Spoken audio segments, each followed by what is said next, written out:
আল্লাহ তাআলা বলছেন নামাজ শেষ, জমিনে ছড়িয়ে পড়ো, তোমরা তোমাদের রিজিকের সন্ধানে তোমরা কাজ করতে থাকো।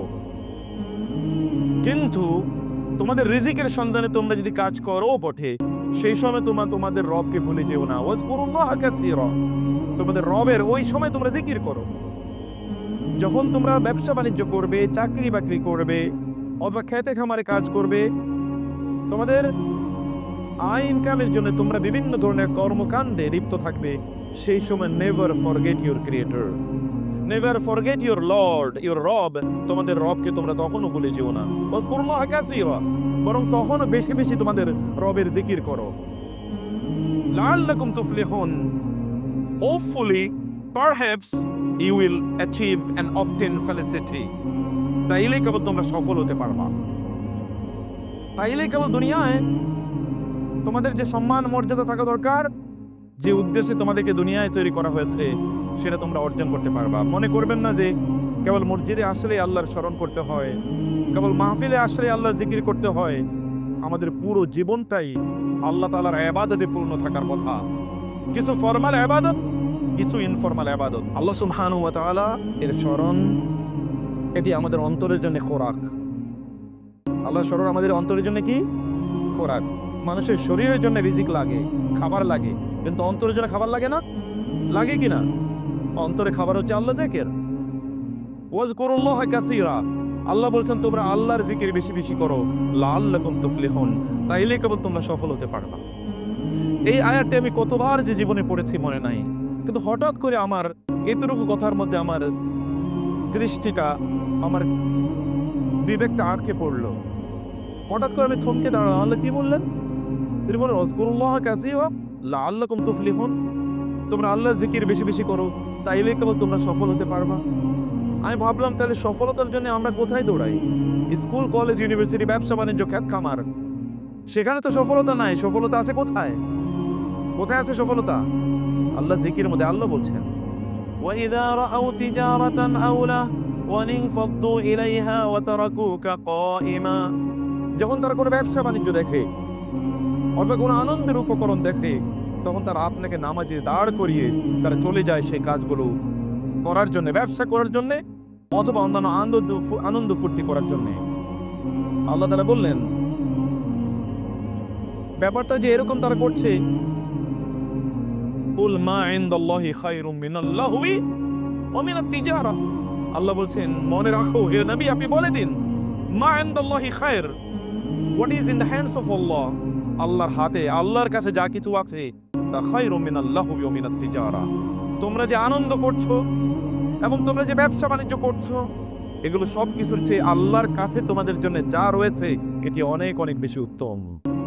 আল্লাহু খায়রুর রাজিকিন, সর্বোত্তম রিজিক দাতাকে। আল্লাহর জিকির করলে আল্লাহ রিজিক দেন। আল্লাহর জিকির করলে আল্লাহ কি দেন? রিজিক দেন। আপনি বলবেন এটা কিভাবে সম্ভব? তাই বুঝি কাজকর্ম বাদ দিয়ে জিকির করবো? নো, আমি সে কথা বলিনি। রিজিকের অনেক স্তর আছে। রিজিক কেবলমাত্র টাকা পয়সার মালিক হয় না।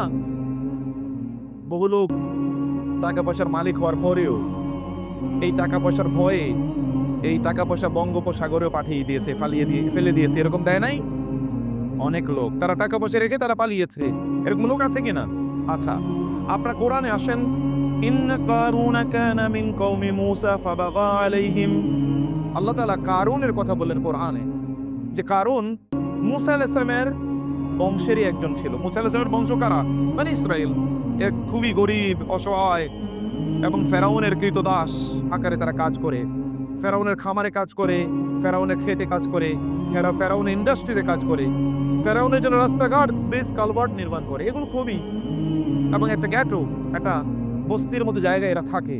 কিন্তু এদের মধ্যে একজন ব্যক্তি ফেরাউনের প্যাট্রোনাইজেশন পেয়ে, ফেরাউনের তত্ত্বাবধান পেয়ে 1000 কোটি টাকার মালিক হয়ে গিয়েছে, এবং সেই জমিনে অনেক অহংকার এবং ঔদ্ধত্য দেখিয়ে চলতো।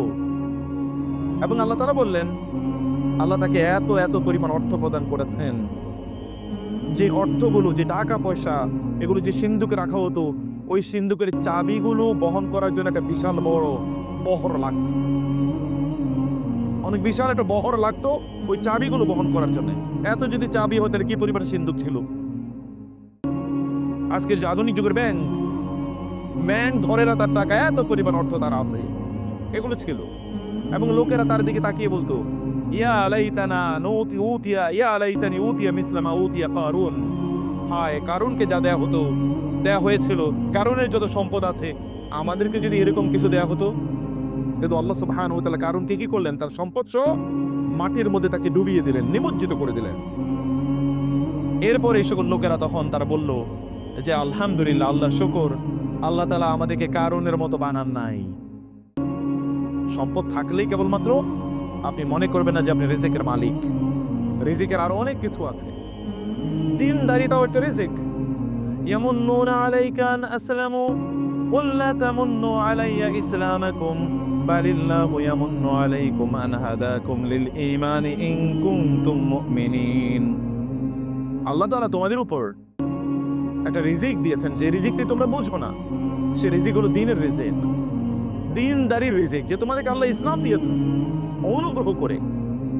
এই ইসলাম হচ্ছে তোমাদের জন্য রিজিক, এটাও একটা রিজিক। সন্তান, উত্তম সন্তান, দিনদার সন্তান হওয়া, এটাও কিন্তু একটা রিজিক। রব্বানা হাব লানা মিন আজওয়াজিনা ওয়া যুররিয়াতিনা কুররাতা আয়ুনিন ওয়াজআলনা লিল মুত্তাকিনা ইমামা ওয়াল্লাযীনা আমানু واتبعتهم ذريتهم بإيمان ألحقنا بهم ذريتهم وما ألتناهم من عملهم من شيء। আল্লাহ সুবহানাহু ওয়া তাআলা বলেন, একদল ঈমানদার লোক আছে, তারা আল্লাহর কাছে প্রার্থনা করে বলে, রব্বানা হাব লানা মিন আজওয়াজিনা ওয়া যুররিয়াতিনা কুররাতা আয়ুন।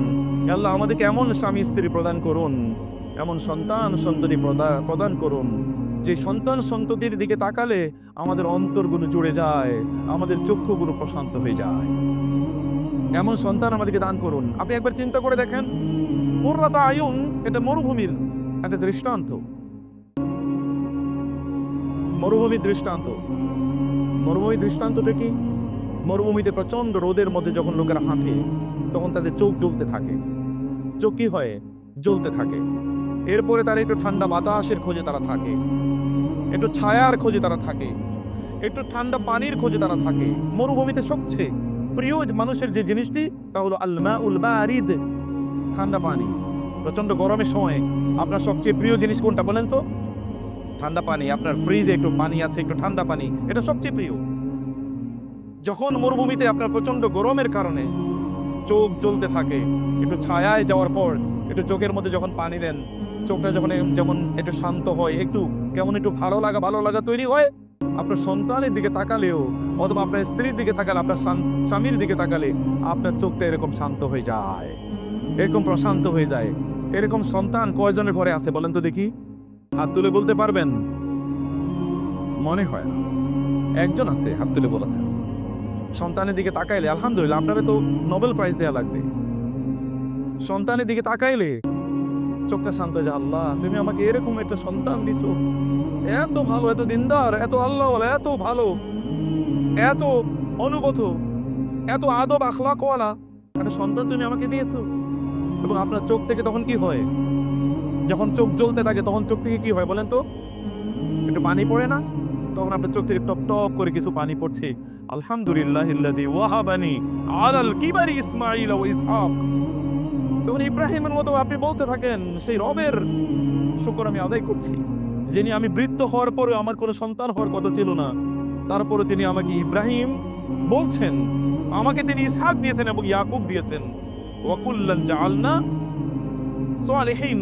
আল্লাহ তাআলা অন্য জায়গায় বলেছেন, ওয়া কুল্লান জাআলনা নাবিয়্যা, এবং তাদের প্রত্যেককে আল্লাহ তাআলা নবী বানিয়েছেন। ইব্রাহিম আলাইহিস সালাম কিন্তু বৃদ্ধ, এই সময় তার সন্তান হওয়ার কথা না। এবং আল্লাহ যেই সন্তান দিয়েছেন, সন্তানকে আল্লাহ তাআলা কি বানিয়েছেন? নবী বানিয়েছেন। ওয়া ওয়াহাবনা লাহুম মির রাহমাতিনা ওয়া জাআলনা লাহুম লিসানা সিদকিন আলিয়্যা। আল্লাহ তাআলা বলেছেন, আমি তাদের উপর আমার রহমতকে একেবারে ঢেলে দিয়েছিলাম। ইসহাক এবং ইসমাঈলের উপর আলাইহিমুস সালাওয়াতু ওয়াস সালাম। এরকম সন্তানের মালিক হওয়া, এরকম সন্তানের বাবা হওয়া, এরকম সন্তানের মা হওয়া। আপনি যখন আপনার সন্তানের দিকে তাকিয়ে আছেন, তখন ওর দিনদারি দেখে কোরআন তেলাওয়াত করছে, ফুফি ফুফি কাঁদছে, বাবার জন্য দোয়া করছে, মায়ের জন্য দোয়া করছে, দাদার জন্য দোয়া করছে, দাদির জন্য দোয়া করছে। নানার জন্য দোয়া করছে, নানির জন্য দোয়া করছে, দোয়া করছে আর কাঁদছে। এই সন্তানের দিকে তাকাইলে আপনার তখন চোখ থেকে টপ টপ করে একটু পানি পড়বে না? আরে আল্লাহ, তুমি আমার এরকম একটা দিনদার সন্তান দিয়েছো, এরকম ভালো সন্তান দিয়েছো। এরকম ভালো সন্তানের বাবা হওয়া, মা হওয়া চারটেখানে কথা না। আপনাদের নবী কি বলেছেন সাল্লাল্লাহু আলাইহি ওয়াসাল্লাম? ফাতিমাতু সাইয়্যিদাতু নিসাই আহলিল জান্নাহ। তিনি বলেছেন তার ঘরে একটা মেয়ে আছে, যে মেয়ে হবে জান্নাতের সকল নারীদের সর্দার। তার নাম কি? ফাতেমা, আস-সাইয়্যিদাতু ফাতেমা বিনতে মুহাম্মদ রাদিয়াল্লাহু তাআলা আনহা। এবং এই ফাতেমার ঘরে আবার এমন দুটো সন্তান আল্লাহ তাআলা দিয়েছেন। রাসূলুল্লাহ সাল্লাল্লাহু আলাইহি ওয়াসাল্লাম বলেছেন, আল হাসান ওয়াল হুসাইনু সাইয়্যিদা শাবাবি আহলিল জান্নাহ। হাসান এবং হুসাইন জান্নাতে যে সকল ইয়াংরা, যুবকরা যারা থাকবে, সেই সকল যুবকদের নেতা হচ্ছে হাসান এবং হুসাইন। কেমন সন্তান! এখন আপনি বলেন তো আপনার সন্তানদের অবস্থা এরকম দিনদার কিনা? এটাও রিজিক। মানুষ মনে করে বুঝেই না রিজিক। এবং আল্লাহ সুবহানাহু ওয়া তাআলা এরকম সন্তানের বাবা এবং মা আপনাকে বানানো, এটা সাধারণ কথা নয়। এটা নবী রাসূলদের ইতিহাস। আল্লাহ তাদেরকে এরকম সন্তান দিয়েছেন। তার দিকে তাকালে আপনার চোখটা এরকম স্থির হয়ে যায়। আল্লাহ, তুমি এমন সন্তানের বাবা আমাকে বানিয়েছো, তোমার মেহেরবানি আল্লাহ, তোমার মেহেরবানি। রব্বানা হাব লানা মিন আজওয়াজিনা ওয়া যুররিয়াতিনা কুররাতা আয়ুন ওয়াজআলনা লিল মুত্তাকিনা ইমামা রব্বি হাব লি মিনাস সালিহিন রব্বি হাব লি মিন লাদুনকা যুররিয়াতান তাইয়্যিবা ইন্নাকা সামিউদ দুআ। আল্লাহ তাআলার কাছে নবী রাসূলরা বলতেন, وإني خفت الموالي من ورائي وكانت امرأتي عاقرا فهب لي من لدنك وليا يرثني ويرث من آل يعقوب واجعله ربي رضيا يا زكريا إنا نبشرك بغلام اسمه يحيى لم نجعل له من قبل سميا। জাকারিয়া আলাইহিস সালাম বৃদ্ধ বয়সে আল্লাহকে বললেন, আল্লাহ আমার একটা সন্তান দেন না, যে সন্তান আমি যে দিন এর কথা মানুষকে বলছি আমার মৃত্যুর পর। ওয়াইন্নী খিফতুল মাওয়ালি মিন ওয়ারাই, আমার পরে যে মাওয়ালিরা আছে, এই মাওয়ালিদেরকে নিয়ে আমি ভয় পাই যে তারা পথভ্রষ্ট হয়ে যেতে পারে। ফাহাবলি মিন লাদুনকা ওয়ালিয়্যা, আল্লাহ আপনার পক্ষ থেকে আমাকে একজন এমন সন্তান দেন যে সন্তান আমার মৃত্যুর পরে জাতির অভিভাবক হবে। এরকম একটা সন্তান আমাকে দেন। ইয়ারিসু বি ওয়া ইয়ারিসু মিন আলি ইয়াকুব, আমি যে দিনের কথা মানুষকে বলছি এবং ইয়াকুব আলাইহিস সালাম এর বংশ যে দিনের কথা বলছে, এই দিনের কথা মানুষকে বলবে, এরকম সন্তান এর বাবা এরকম একটা সন্তান আমাকে দেন। কেন সন্তান চাচ্ছে? দেখেন কেন সন্তান চাচ্ছে। এই যে আমাদের লোকেরা দেখেন, অনেকেই তারা চুপি চুপি 2 নম্বর দ্বিতীয় বিয়েও করে। কেন চুপি চুপি দ্বিতীয় বিয়ে করে? কারণ আগের ঘরে সন্তান, ছেলে সন্তান হয় না, এবার আরেক একটা ছেলে সন্তান যদি হয়, এই জন্যে তিনি বিয়ে করেন। এবং তার, আমি দ্বিতীয় বিয়ের বিরুদ্ধে বলছি না, কারণ এটা বললে তো আমি ইসলাম থেকে খারিজ হয়ে যাব। কারণ আল্লাহ তাআলা তো এটাকে অনুমোদন করে দিয়েছেন, শরিয়ার ইস্যু। ভালো করে শুনবেন কথা। আপনি কি আমার কথা বুঝতে পারছেন? আপনাদের এখানে যে এই সাউন্ড আসতেছে, সাউন্ডের কারণে আমি মাঝে মাঝে বুঝতে পারছি না যে আপনারা বুঝতেছেন নাকি আমি বুঝতে পারছি না। শুনতে পাচ্ছেন আমার কথা? আচ্ছা, যে কথা বলছিলাম, জাকারিয়া আলাইহিস সালাতু ওয়াস সালামের কথা বলছিলাম। জাকারিয়া আলাইহিস সালাতু ওয়াস সালাম তিনি আল্লাহ সুবহানাহু ওয়া তাআলার কাছে কেন তিনি সন্তান কামনা করছেন? আমি বলছি, আপনারা যখন কেউ এরকম দেখবেন সমাজে কেউ দ্বিতীয় বিয়ে করে, এখন তো গোপনই দ্বিতীয় বিয়ে করে, কারণ দ্বিতীয় বিয়ে করা আমাদের সমাজে কি এটা পাপ, এবং আপনার দৃষ্টিতে খুবই খারাপ। এই লোকটা এত খারাপ, আরেকটা বিয়ে করলো, কিন্তু এই লোকটা যদি একজন মহিলারে নিয়ে ঘুরে তাহলে আর কোনো অপরাধ নাই। আপনারা দেখেছেন একটা মেয়ে, 11 বছরের একটা মেয়ে তার বয়ফ্রেন্ডের সাথে পালিয়ে চলে গেছে। এটা নিয়ে দেশের কোনো কি নাই, কোনো মাথা ব্যথা নাই।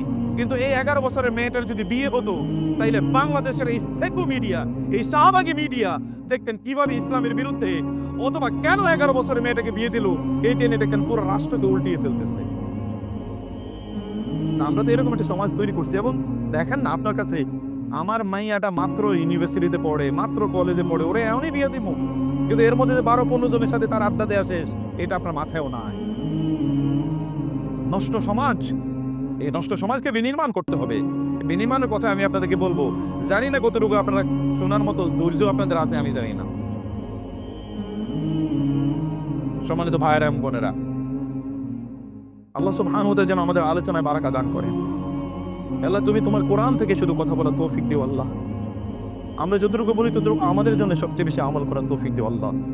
আল্লাহুম্মা ইন্নী আসআলুকা ইলমান নাফিআ, আল্লাহুম্মা ইন্নী আউযু বিকা মিন ইলমিন লা ইয়ানফা ওয়া মিন কলবিন লা ইয়াখশা ওয়া মিন নাফসিন লা তাশবা ওয়া মিন দাওয়াতিন লা ইউস্তাজাবু লাহা। আল্লাহ, এমন জ্ঞান আমাদেরকে দিও না যে জ্ঞান আমাদের কোনো কাজে লাগবে না। এমন জ্ঞান আমাদেরকে দাও যে জ্ঞানটি আমাদের কাজে লাগবে। হে আল্লাহ, আমরা যা বলি তার মাধ্যমে যেন আমরা সবচেয়ে বেশি উপকৃত হতে পারি।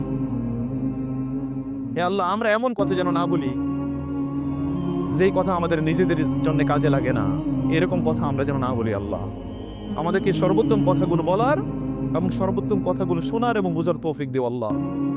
সম্মানিত ভাইয়েরা, সম্মানিত বোনেরা, বলছিলাম যে দ্বিতীয় বিয়ে করতেই পারে, কোনো সমস্যা নেই, কিন্তু কেন দ্বিতীয় বিয়ে করে? আমার বংশটা রক্ষা করবো কে? আমার বংশটা কে রক্ষা করবে? এরকমই তো কথা নাকি? ইয়া বুনাইয়া রকাম মা'না ওয়ালা তাকুম মিনাল খাসিরিন। হে আমার সন্তান, আমার সাথে জাহাজে ওঠো, তুমি যারা ধ্বংসপ্রাপ্ত তাদের অন্তর্ভুক্ত হয়েও না। সন্তান বললেন, সাআউই ইলা জাবালিন ইয়াসিমুনি মিনাল মা ক্বালা লা আসিমাল ইয়াওমা মিন আমরিল্লাহি ইল্লা মান রাহিম। না, আমি তোমার কথা শুনতে চাই না, তোমার সাথে জাহাজে আমি উঠবো না। আমি ওই যে পাহাড় দেখা যায়, সেই পাহাড়ে গিয়ে আমি আশ্রয় নেব, ওই পাহাড়ই আমাকে বাঁচাবে। তিনি বললেন, না, লা আসিমাল ইয়াওমা মিন আমরিল্লাহ, আজকে আল্লাহর থেকে বাঁচানোর কেউ নাই, কেউ নাই, ইল্লা মান রাহিম। আল্লাহ যার উপর রহম করে সেই কেবল আজকে বাঁচতে পারবে, আর কেউ বাঁচার মতো নাই। ক্বালা ইয়া রাব্বি ইন্না ইবনি মিন আহলি ওয়া ইন্না ওয়া'দাকাল হক। তিনি বললেন, হে আল্লাহ, আপনি তো বলেছেন আমার পরিবারকে বাঁচাবেন। এই যে আমার সন্তান ডুবে মারা যায়, ও তো আমারই পরিবারের অংশ। ক্বালা ইন্নাহু লাইসা মিন আহলিক ইন্নাহু আমালুন গায়রু সালিহ। তিনি বললেন, না, সে তোমার পরিবারের অন্তর্ভুক্ত নয়, কারণ ওর আমল খারাপ। কারণ ওর আমল কি? খারাপ। কার ব্যাপারে কথা বলা হয়েছে? নূহ আলাইহিস সালাম, তার সন্তান ডুবে মারা যায়। নূহ আলাইহিস সালাম আল্লাহর কাছে অ্যাপিল করলেন, আল্লাহ, আমার সন্তানের বাঁচা। সন্তান নূহের আদর্শে নাই, এই সন্তান দিয়ে আপনি করবেন কি? নূহের আদর্শে নাই সেই সন্তান। আপনার সন্তান কেন আপনি চাচ্ছেন? নবী রাসূলকে কেন চেয়েছে? নবী রাসূলকে কেন চেয়েছে? তোমাদেরকে মনে নাই, ইয হাদারা ইয়াকুব আল মাউত ইয ক্বালা লিবানিহি মা তা'বুদুনা মিন বাদি ক্বালু না'বুদু ইলাহাকা ওয়া ইলাহা আবাইকা ইব্রাহিমা ওয়া ইসমাঈলা ওয়া ইসহাকা ইলাহান ওয়াহিদা ওয়া নাহনু লাহু মুসলিমুন। ইয়াকুব আলাইহিস সালাম তার মৃত্যুর সময় তার ছেলেদেরকে ডাকলেন, বললেন, মা তা'বুদুনা মিন বাদি, আমার মৃত্যুর পর কার ইবাদত করবে? তারা বললেন, না'বুদু ইলাহাকা ওয়া ইলাহা আবাইকা ইব্রাহিম ওয়া ইসমাঈলা ওয়া ইসহাকা ইলাহান ওয়াহিদা। আপনার মৃত্যুর পর আপনার বাপ দাদাদের ইলাহ অর্থাৎ মহান আল্লাহ, কেবল এক আল্লাহর ইবাদত আমরা করব, ওয়া নাহনু লাহু মুসলিমুন, এবং তার কাছেই কেবল আত্মসমর্পণ করব। কেমন সন্তান? সন্তানরা আল্লাহকে চেনে, আল্লাহকে চেনেছে, এরকম একটা সন্তান এর বাবা হবেন। এই জন্য বিয়ে করতে পারেন না, এর জন্য বিয়ে করতে পারেন ইয়াং জেনারেশন। বিয়ে করবেন কেন? তার সাথে একটু কক্সবাজারে ঘুরতে যাবেন, সমুদ্র সৈকতে, অথবা তার সাথে কি করবেন, একটু বিভিন্ন দেশে বেড়াতে যাবেন, একটু তার সাথে নিউ মার্কেটে যাবেন, অথবা শপিং মলে যাবেন, সিনেমা হলে যাবেন, ঘুরে ঘুরে বেড়াবেন, রাত কাটাবেন, দিন কাটাবেন, এরকম ফুর্তি পেশানোর জন্য, ইয়েস, নো প্রবলেম, সেটা করতে পারেন আপনি, কোনো সমস্যা নাই। কিন্তু এর মাধ্যমে আল্লাহ তাআলা যেন আপনাকে এমন একটা জেনারেশন প্রদান করেন, যেই জেনারেশন ইসলামের জন্য সিপাহ সালার হবে, ইসলামের পক্ষে মুজাহিদ হবে। এরকম সন্তানের মালিক হওয়া বা বাবা হওয়ার জন্য, মা হওয়ার জন্য বিয়ে করতে পারেন না, ওই বিয়েটি তখন প্রত্যেকটা মুহূর্ত আপনার জন্য ইবাদতে পরিণত হয়ে যাবে। এবং তখনই আল্লাহ তাআলা আপনাকে এমন সন্তান প্রদান করবেন, যেই সন্তানের দিকে তাকালে আপনার চোখ থেকে টপ টপ করে পানি পড়বে। বলবেন, আল্লাহ, তুমি আমাকে এরকম সন্তান দিয়েছো, আল্লাহ, তুমি আমাদেরকে এরকম সন্তানের বাবা মা হওয়ার তৌফিক দাও। এমন সন্তানের বাবা ও মা হওয়ার তৌফিক আমাদেরকে দাও আল্লাহ।